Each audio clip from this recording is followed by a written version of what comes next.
back to Writing Fundamentals with Ink to Ivy. I'm Zoe, your instructor. Today, we're continuing our module on argumentative writing. Before we get started, make sure you're logged in to Ink to Ivy with the same email address that you used to sign up for the course. Click the orange Writing Fundamentals button, and then select Argumentative Writing in the upper left. Make sure you're in the emoji overload prompt. Before we get into today's lesson, return to your draft so you can refamiliarize yourself with what you were working on in our last class. Return to your body paragraphs to either expand your work or make some edits, focusing on your evidence and analysis. See if you can further explain how your evidence supports your thesis statement, or add new evidence. Today, we'll be introducing counterarguments, but for now, just focus on continuing to back up your claims. Set a timer for 4 minutes and pause the video to write. Welcome back from your first writing loop. Go ahead and hit the AI analysis button. Today, we're going to focus on consideration of counterarguments.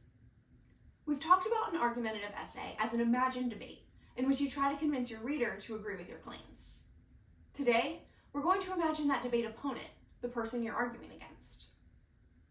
A counterargument is just what it sounds like, an argument that is counter to yours, or an opinion that disagrees with your thesis statement. A strong argumentative essay takes some time to consider the possible counterarguments to your thesis.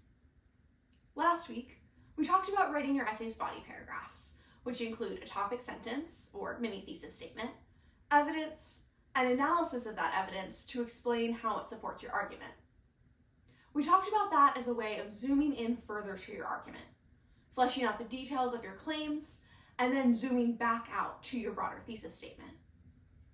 Addressing counterarguments allows you to zoom out a little bit further. When you wrote your introduction, you included the context of your topic in a bigger picture. Adding a counterargument provides context for how your argument fits into a broader debate about your topic. It can feel counterproductive to bring up disagreements with your own points, but it actually makes your argument stronger to show that you're aware of the broader conversation around your topic and understand other opinions, but that you still stand by your own claims and believe your argument. Sometimes you'll bring up counterarguments that other people have written by citing outside sources that make claims you disagree with. As we talked about in our last class though, we're not going to add secondary sources until our research module. Today, we'll practice another common way to address counterarguments, which is to bring up general disagreements instead of responding to a specific article. That means that you'll be coming up with a kind of hypothetical or imagined counterargument to your own thesis. The way to strengthen your argument when you bring up disagreements is to convincingly refute those other opinions and show why they might be wrong.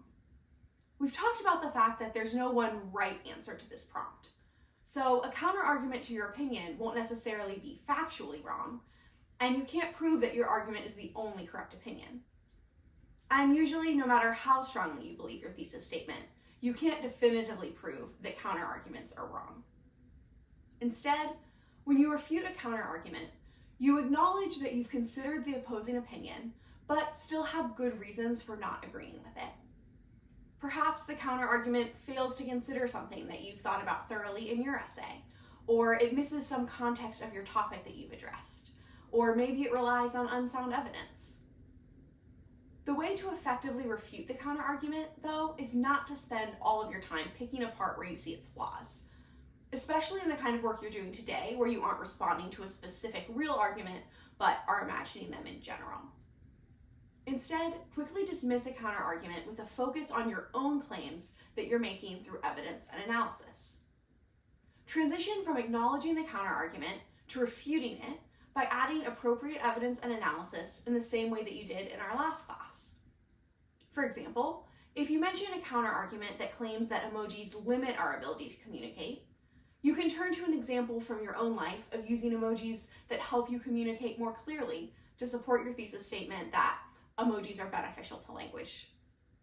Or if you bring up a counterargument that claims we need emojis to be able to express emotion, you can refute it with an example of clearly expressing emotion through words alone to back up a thesis statement that emojis haven't really changed or improved our language very much.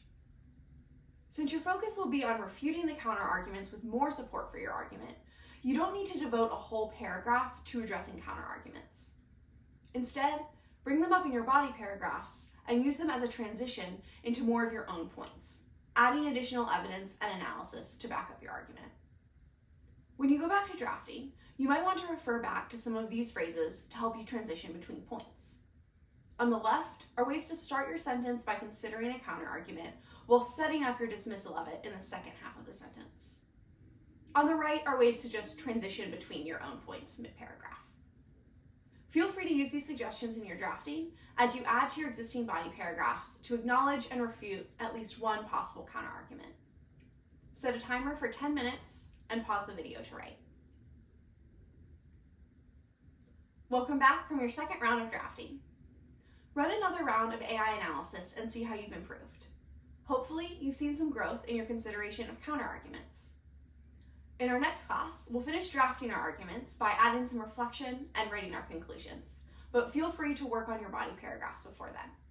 See you then.